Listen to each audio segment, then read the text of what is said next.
আমার নবীকে ডাকতে। কারণ রাইনা শব্দের দুইটা অর্থ হয়। একটা অর্থ হয় যে আমার দিকে নজর করুন, আর একটা অর্থ হয় কাফেরেরা রাইনা দ্বারা রাখাল বা বুকা নির্বুধ বলে ডাকতো। কিন্তু আমার আল্লাহ কহে মুমিনেরা রে, আমার নবীরে তোমরা রাখাল ডাকিও না, রাইনা ডাকিও না, ওগুলো অঞ্জুরু না, তোমরা অঞ্জুরু না শব্দ দ্বারা রাখো। এখান থেকে দুইটা জিনিস প্রমাণিত হয়েছে। একটা হইল রাইনা রাখাল, যদি উনি জাহিরি ভাবে রাখালের চাকরি করেছেন, কিন্তু রাখাল বলতে আল্লাহ নিষেধ করেছেন তোমরা রাখাল ডাকিও না।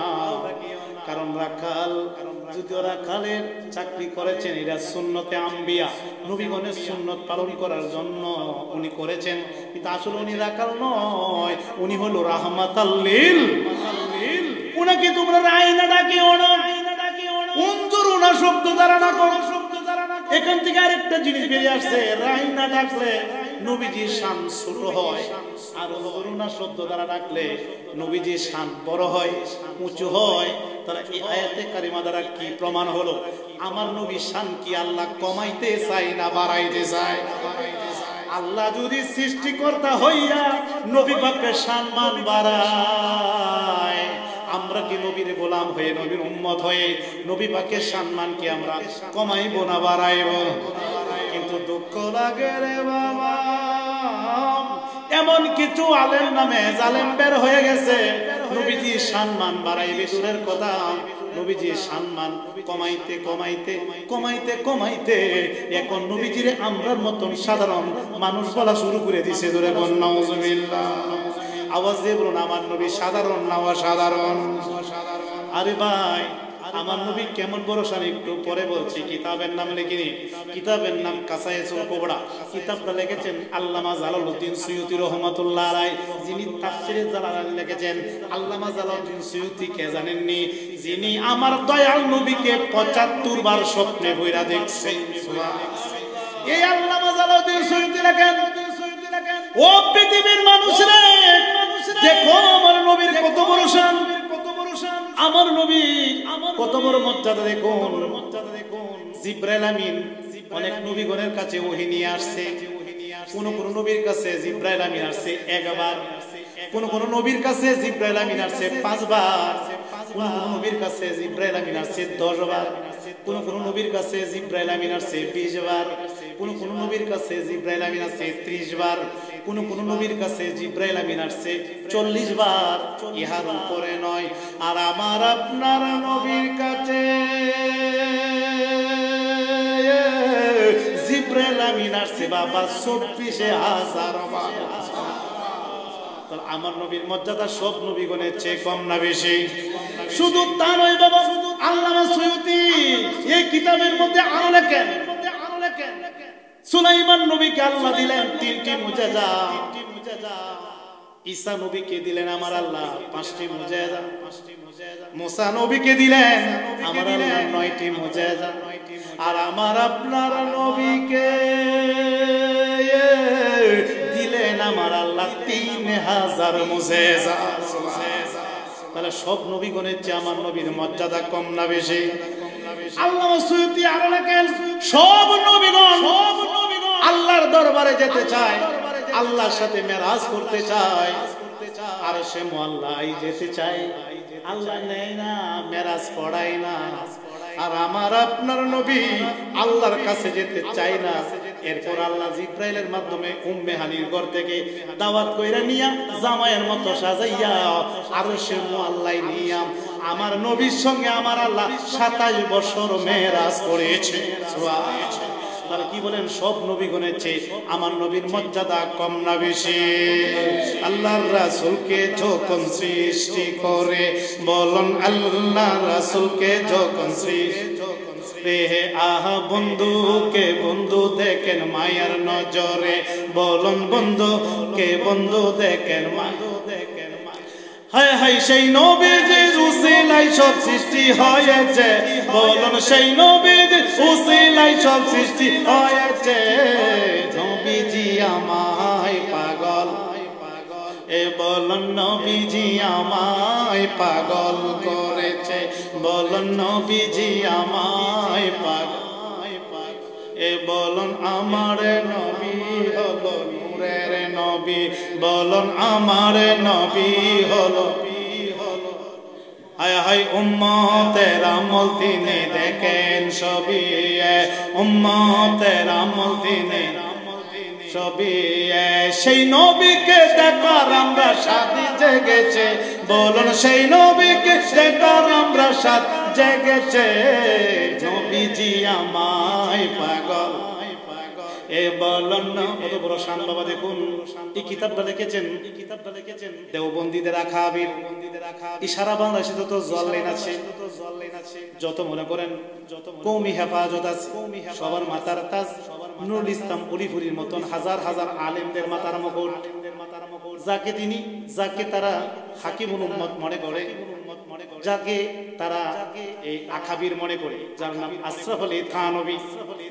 আশরাফ আলী থানভীর নিজ লেখা কিতাব নসরুদ্দিন জিকরুন নবিউল হাবিব আমরান নাথ তাদের কিতাব। এই কিতাবের মধ্যে বাবা কি লিখছে আমার নবীজির শানে একটু লক্ষ্য করুন।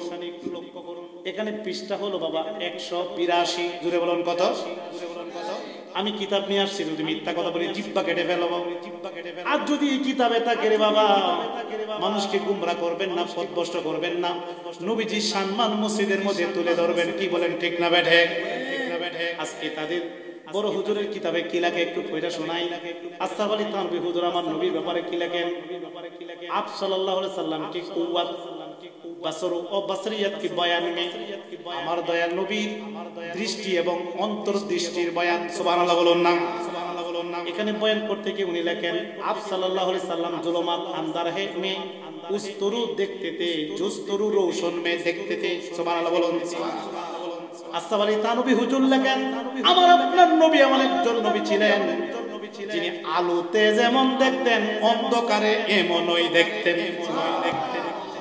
বালাগঞ্জের বাবারা ও সিলেটের শাহবাজনগরের বাবারা একটু আওয়াজ দিয়ে বলুন বাবা, এই পৃথিবীতে এমন একজন মানুষ দেখাইতে পারবেন কি যে আলোতে যেমন দেখে অন্ধকারে এমন দেখে? এমন লোক আছে? কিন্তু উনি বলতেছেন আমার দয়াল নবী এমন একজন নবী, উনি আলোতে যেমন দেখে অন্ধকারে এমনই দেখে। শুধু তা নয়, উনি আরো লেখেন आप सल्लल्लाहु अलैहि वसल्लम दुराहे बाही ইয়াসে দেখতে তে যে সাকারিব সে দেখতে তে। আমার দয়াল নবী কাছে যেমন দেখে দূরেও আমার দয়াল নবী এমনই দেখে। শুধু তা নয় বাবা গো, ইনি আরো লিখতেছেন আমার দয়াল নবী নিচে যেমন দেখে উপরে এমনই দেখে। ইনি আরো লেখেন আমার দয়াল নবী আপ সাল্লাল্লাহু আলাইহি সাল্লাম কু সুরায়া 11 সিতারা নজর এক করতে হে। ইনি বলেন আমার দয়াল নবীর এমন দৃষ্টি শক্তি ছিল, এমন চোখের জ্যোতি ছিল, উনি দুনিয়ার জমিনে থেকে 7 আসমানের উপরে 11টা নক্ষত্র ছিল, যার নাম সুরায়া। এই সুরায়া নামক 11টা নক্ষত্র আমার দয়াল নবী জমিনে থেকে দেখতে পেতেন। সুবহানাল্লাহ। তাহলে বোঝা গেল আমার নবীর কাছে কোনো কিছু গোপন। তাহলে আজকে যদি আমার দয়াল নবী দুনিয়ার জমিনে থেকে যদি 7 আসমানের উপরে দেখতে পারে, তাহলে আমার দয়াল নবীর রোজা মোবারক থেকে আমরা সবাইকে দেখে কি দেখে না? এই আকীদা আছে কি না? শুধু তা নয়, আশরাফ আলী থানভী আরো লেখেন আপ সাল্লাল্লাহু আলাইহি সাল্লাম ने जिस वक्त कुरैश सामने বাইতুল মুকাদ্দাস का নকশা বয়ান করता है। আমার দয়াল নবী যখন বাবা মেরাজ করে আসলেন, আসার পরে তখন কাফেররা বলল হে মুহাম্মদ, তুমি নাকি বাইতুল মুকাদ্দাস দেখে আসছো? হ্যাঁ। তুমি যদি নবী হও, নবী শব্দের অর্থ গায়েবের খবরদাতা, তাহলে তুমি বলো এই মুহূর্তে বাইতুল মুকাদ্দাস তুমি কি দেখতে পাও? হ্যাঁ আমি এখান থেকে দেখতে পাই। তাহলে তুমি বলো। কাফেররা বলতেছেন বাইতুল মুকাদ্দাসের মধ্যে কয়টা দরজা আছে, কয়টা জানালা আছে, কদ্দুর দৈর্ঘ্য কদ্দুর প্রস্থ? আমার দয়াল নবী এখান থেকে জানাইয়া দিলেন কয়টা দরজা আছে, কয়টা জানালা আছে, এতটুক দৈর্ঘ্য এতটুক প্রস্থ। গিয়া দেখলেন কাফেরেরা এখানে গিয়া আমার দয়াল নবী যতটুক প্রস্থ বললেন, দৈর্ঘ্য বললেন, 2টা দরজা 2টা জানালা বললেন, সবকিছু মিল পেলেন। জোরে জোরে কোন এই কিতাবে আছে। তাহলে এই কিতাব থেকে বোঝা গেল আমার দয়াল নবীর সাথে পৃথিবীতে কোনো তুলনা না। শুধু তা নয় বাবা গো, এই কিতাবের মধ্যে আরো আছে, কি আছে দেখেন বাবা। মালিক ইবনে সিনান রাদিয়াল্লাহু তাআলা, দেখেন মালিক ইবনে সিনান রাদিয়াল্লাহু আনহু উহুদকে দুন আফসাল্লাহু আলাইহি সাল্লাম কা কুন জুস দাসু কুর পেলালে, সুবহানাল্লাহ বলুন বাবা। এখানে লেখা আছে যে উহুদের ময়দানে আমার দয়াল নবী যখন দন্ত মুবারক শহীদ হইল, যখন রক্ত মুবারক বের হইল, মালিক ইবনে সিনান আমার দয়াল নবীর দন্ত মুবারকের যে রক্ত মুবারক বের হলো, এই রক্ত মুবারক খেয়েছিলেন। খাওয়ার পরে আমার দয়াল নবী বললেন, এ মালিক ইবনে সিনান, আমার রক্ত পান করলে না, তোর জন্য জাহান্নামের আগুন হারাম হইয়া গেছে। এখন আওয়াজ দিয়ে বলুন বাবা, এই পৃথিবীর জমিনে কোন মানুষের রক্ত যদি কোনো মানুষে খায়, হারাম তো হবে, এমন রোগ হবে আর ভালো হবে না। কি বলেন, কারোর রক্ত পান করা তো হারাম, হ্যাঁ হারাম, এমন কি গুনাহগার হবে, অসুখ হবে। আর আমার দয়াল নবীর রক্ত মুবারক খাওয়ার কারণে আমার দয়াল নবী বলছেন, তুমি জান্নাতি, তোমার জন্য জাহান্নামের আগুন হারাম হয়ে গেছে। তাহলে বোঝা গেল আমার নবীর সাথে এই পৃথিবীতে কোনো তুলনা নাই। কি বলেন, ঠিক না বেঠে? এখানে আপনারা যারা বলছেন, আমরা কি দয়াল নবীরে জানেছে ভালোবাসতে চাই কি চায় না?